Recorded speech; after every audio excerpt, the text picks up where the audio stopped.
Let's talk about the transfer speculation that, as you would expect, is already underway. I was just reading some quotes from your player, Rafael Vaart, earlier about potential links with other clubs. This is what he's had to say today, Harry. He says, I don't think so in terms of there being any chance of moving away from North London. He says, there's always interest, but I'm happy in England. I want to stay as well. Is he a player you're confident will be staying across the summer and into next season? Well, Rafa's a fantastic footballer. Not only is he a great player, links the play up, he scores goals. He's a player that you want to keep at any football club. So he's certainly not a player that Tottenham that we would want to lose. You've got to keep your best players in. Luka Modric, the chairman, did that last year. He was strong last year. He hung on to Luka Modric under when one or two of the other clubs were offering fantastic money for him, but he made his stance and stuck with it. And I'm sure, we look to do the same this year. You've got to keep your best players, and you've got to build and look to keep improving if you want to be challenging up to finish in the top four again. Because you look at Chelsea at the moment, they've gone out, bought Hazard, who's a world-class player in my opinion, a fantastic young player. They're talking about taking Hulk. So Chelsea is certainly not going to be looking to be out the top four next year. So, and Tottenham, is an ambitious club, new training ground coming. I'm sure that we're going to want to hang on to our best players for sure, and Rafa's one of our best players.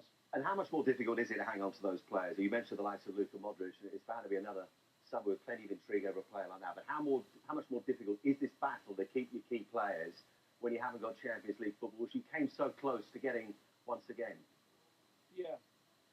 I don't think I'll be honest with you, I think it's overrated what people say about his Champions League football and whatever.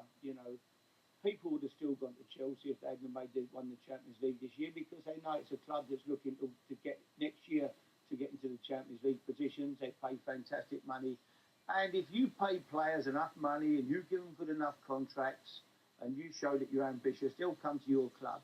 Champions League football, because you don't make it 1 year, it's 1 year. People who came to Tottenham 4 or 3 when Luka Modric signed for Tottenham, they were nowhere near. They weren't Champions League. They were nowhere near Champions League. So I think that's when people talk, I think that's an excuse for players who want to leave and get better contracts elsewhere. I don't see that as a real problem. I think if the contract's right and they earn enough money, Champions League football is, Premier League football is big enough. It's a fantastic league. And I think that's only an excuse that players will use. Well, we haven't got Champions League football, so what? Play well next year and get it back in the Champions League the year after. That's what they've got to do. And what about Stephen Pienaar? He's had that loan spell at Everton. Where does his future lie in terms of Tottenham? Stephen Pienaar is a good player. I would think, in all honesty, he's going to want to stay at Everton. He seems to have produced his best form there. He was unlucky at Tottenham. He's a good player, very, very good player. He's just Rafael playing him on the left-hand side, and you can't dislodge Rafael. He's one of the best left-sided players in the world, without a shadow of a doubt. So it was difficult for Stephen. I'm sure he's going to want to stay at Everton, but again, if he's going to want to stay at Everton and Everton want him, then obviously the deal's got to be right for Tottenham. Otherwise, he comes back to Tottenham. Now, one player you've been reported to be interested in, Yusuf Malumbo. How firm is that interest?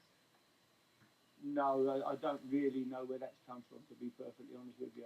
I really, that's certainly not something that I've discussed with the chairman at any time. He's a good player for sure, but he's not a player that we've spoke about. Rafael Vaart, amongst the other things he had to say, very much hopes that you're a manager who's going to be there for the long term at Tottenham. He says, I hope he stays. He's really important, not because of his goals, but his personality is great. It's going to be difficult to keep him, but I hope we will. I think he's referring to the contract situation that you have with the club at the moment. I mean, if you read some newspapers today, it doesn't look a happy ship, that perhaps there's restlessness there, that your long-term future of the club now is under question.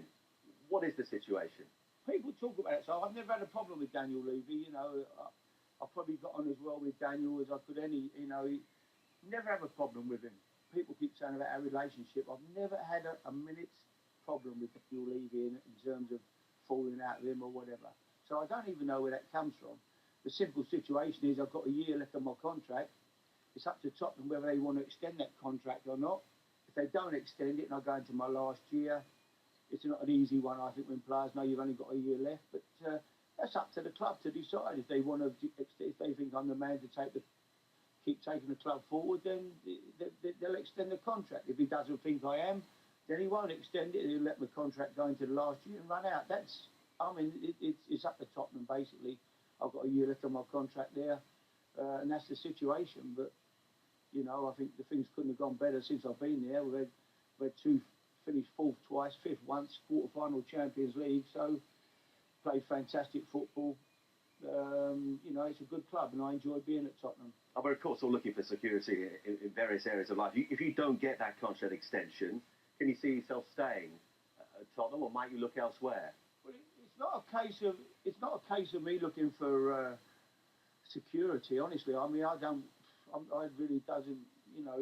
What it's about really, I think, is players knowing that you've only got a year left on your contract and knowing that it doesn't work. Basically, I think it's a situation. Well, he might not be here next year, so I think they're looking. They don't. You don't let players run out into the last year of their contract if you think they're any good, and you don't let managers run into the last year of their contract if you think they're any good. So that's the situation, really. It's up to the club. If they think I'm okay, I've done a decent job and I deserve an extension, then they'll give it to me. If Daniel doesn't think I'm worth it, then that's up to him. That's up to the club. There's nothing I can do about that. They employ me. They pay my wages. I'm only an employer. Have you had any interest from other courses? No. I don't speak to anybody else. It's not my job. I'm under contract at Tottenham. I've never had I keep seeing something about Qatar or somewhere. I've never been to Qatar in my life. I never spoke to anybody from. I don't even know. I've been to Dubai on holiday, but I certainly have never been to Qatar. But no, I'm happy. I love it at Tottenham. I've got a good team, good players.